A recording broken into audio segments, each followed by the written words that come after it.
Welcome to Healthy versus Toxic, the podcast where licensed mental health professionals explore what makes a relationship healthy or unhealthy or even abusive, all from a scientifically informed perspective. Hello, this is Dr. Grande. Today's question asks, do narcissists become more or less destructive with age? I have another question asking, can individuals or society do anything to decrease narcissism? So when we talk about the origins of narcissism, we know that it has many ties to childhood experiences. And if somebody is a narcissist as an adult, in almost every case they were narcissistic when they were an adolescent, even if they didn't express narcissism to a large audience. So even if it wasn't really noticed by a lot of people around them, the narcissism was still there. Narcissism is a set of personality traits, and we know that personality traits don't change quickly, so it's not surprising that narcissism would not change quickly. You can't simply ask somebody to snap out of being narcissistic. That won't be effective, just like you couldn't ask somebody to stop being extroverted or conscientious. But over time, personality traits can change somewhat. So I think the idea with these questions would be, what can we do to encourage a reduction in narcissism from adolescence to adulthood? The behaviors that are reinforced every day are the ones that are going to have an effect on narcissism. Again, no one big grand move can make somebody stop being narcissistic. So what are those behaviors? What daily activities and circumstances can decrease narcissism? To answer these questions, I'll be using a number of articles, which is pretty common for my videos. Here, I'll be heavily relying on two articles in particular, both published in late 2019. One of them looks at narcissism from adolescence to middle age, and the other looks at narcissism from adolescence to older adulthood. So as we take a look at narcissism in light of these questions, we see that older adults tend to look at young adults as being highly narcissistic. So there's this idea that narcissism has been on the rise everywhere. And there's actually a good deal of evidence to support this idea that narcissism has been increasing, although some researchers believe that it hasn't been increasing at all, or that it's even been decreasing. And what's actually happening is that narcissism decreases as people grow older. So older adults are really aware of the discrepancy between their own levels of narcissism, which would be relatively low, compared to the narcissism of younger adults, which would be relatively high. So essentially, these researchers are saying that there are changes in narcissism levels across the lifespan, but not changes across historical time. So this is an interesting controversy we see played out in the research literature. Again, there's people on both sides of this argument. There is strong evidence for the idea that there are higher levels of narcissism evident in recent history. We also see lower levels of empathy and higher attachment avoidance in recent history. However, I can understand the skepticism. It's always good to be careful and consider other possibilities. Another possibility I don't see discussed as much, perhaps as narcissists get older, they are more careful about expressing narcissism. So as people grow older, they learn that narcissism isn't popular with the general population. So you're going to attract negative attention if you act in a narcissistic way. So maybe the narcissism levels remain the same or close to the same, but the expression, the manifestation of narcissism decreases. This is just a thought I have. It's not really tied to any particular research that I could find. Now, this idea that narcissism levels have been increasing over historical time doesn't mean that there isn't a discrepancy in narcissism levels between younger adults and older adults. Both things could be happening at the same time. Both principles could be true. So as we explore this topic further, let's take a look at narcissism. So narcissism can be described and measured in a variety of ways. All the definitions of narcissism involve low agreeableness. So we see grandiose narcissism.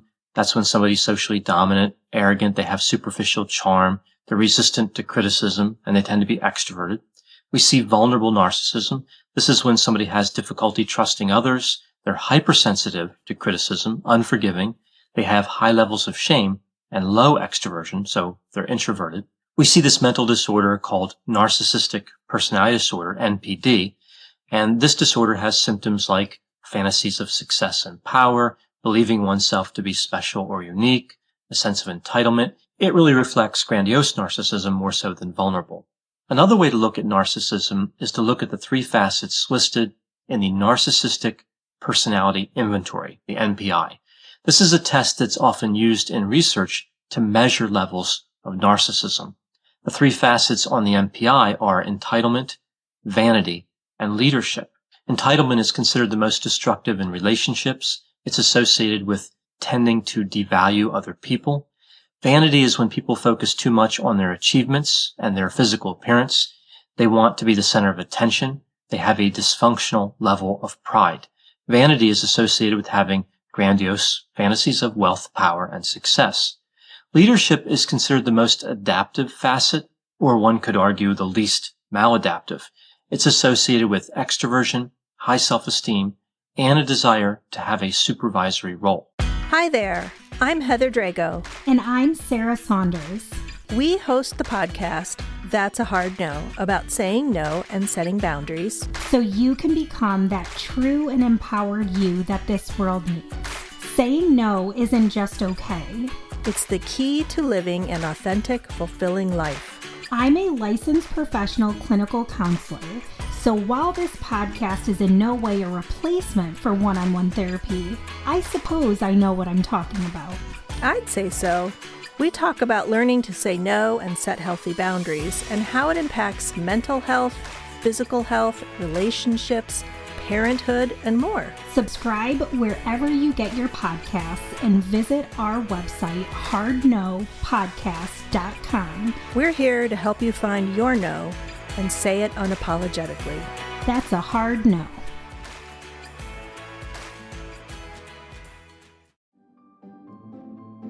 Greetings from Evergreen Podcasts.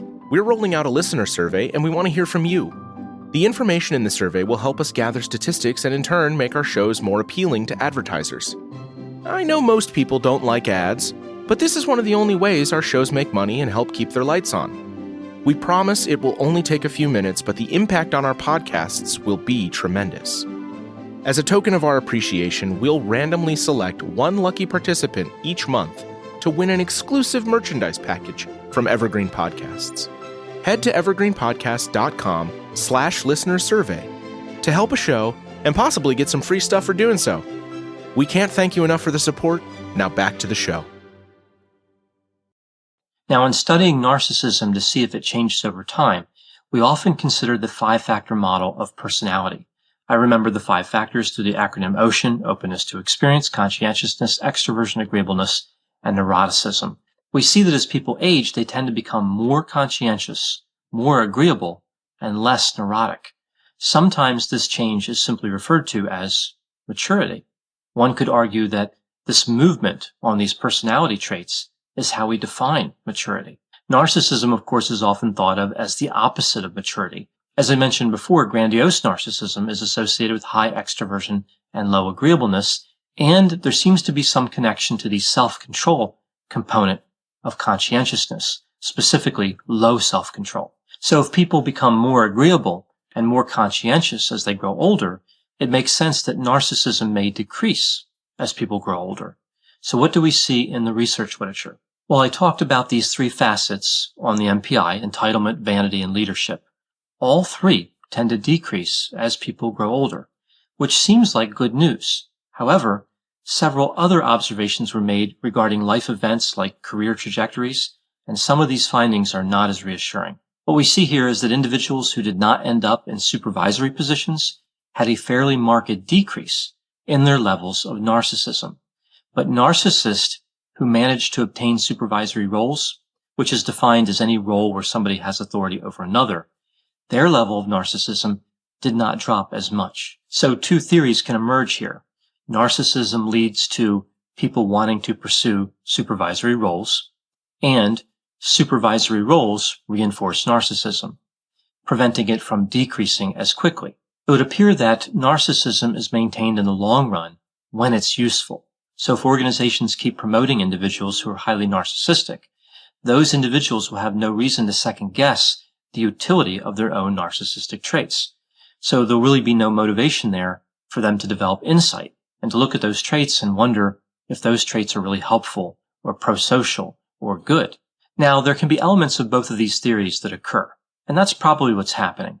We can't do much about narcissism leading to people wanting to be in supervisory roles, but society can do something about giving narcissists these types of jobs. Again and again in the research literature, we see that one of the worst things that can happen to an organization is to promote narcissists into positions of authority. And now we see that not only is this destructive to the organization and everyone who works there, but it can actually prevent the narcissist from recovering. Why does this keep happening? Why don't organizations realize that promoting narcissists is destructive to everyone?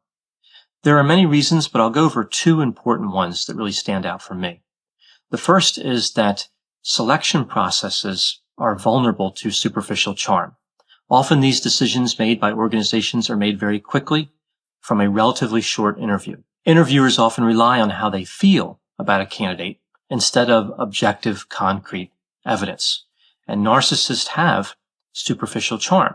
They are very convincing in the short run, much more convincing than non-narcissists. As it turns out, that's all they need to get ahead in many organizations. The second difficulty is that companies don't fix hiring and promotion errors. They don't want to admit that they were deceived by the narcissist.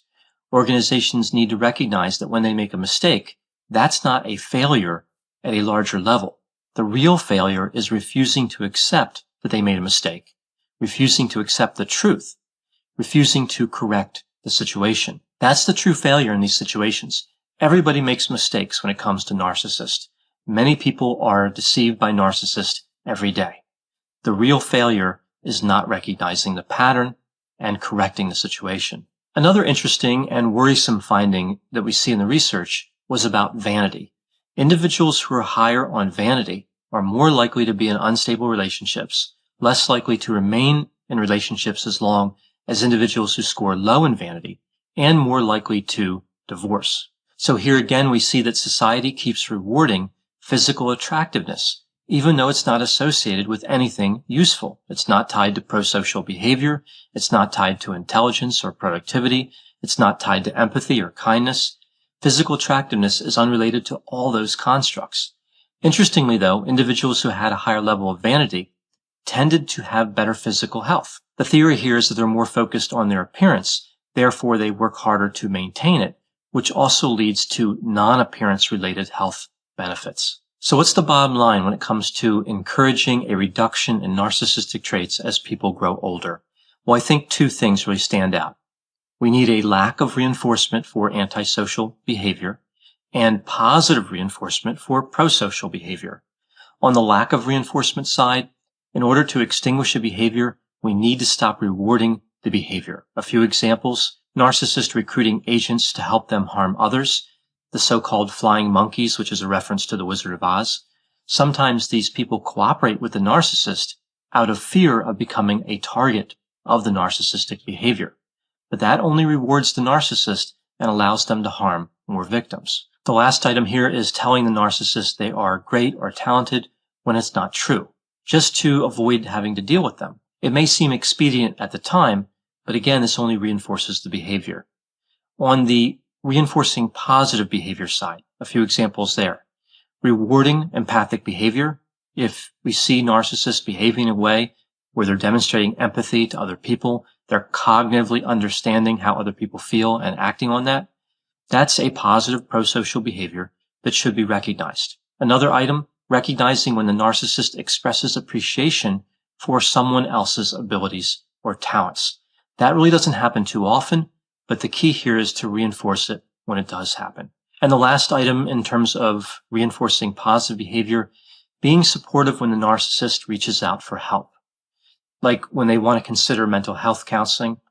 Reducing the stigma of pathological narcissism benefits everybody. It's possible to recognize that narcissism is harmful without being judgmental.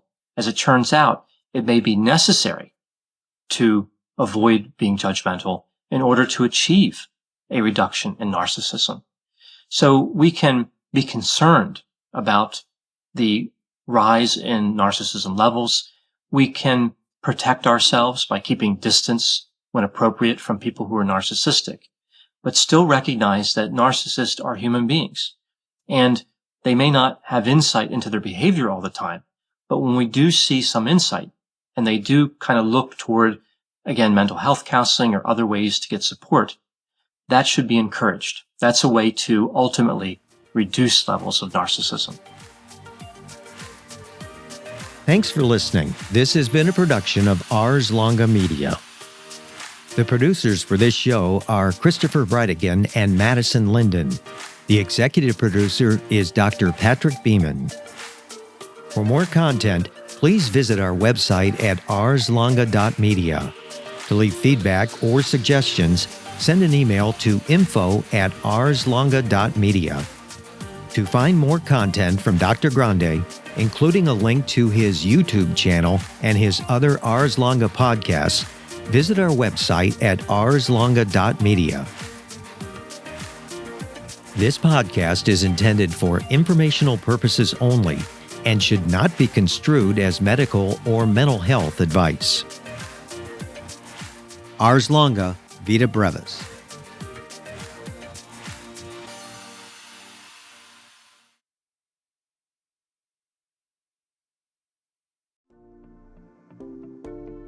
Welcome to the Bravery Academy. My name is Emma Ferris and I'm your host.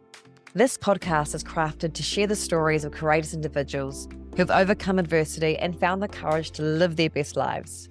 We'll explore the science of well-being, courage and connection, and interview top thought leaders, game changers, and survivors.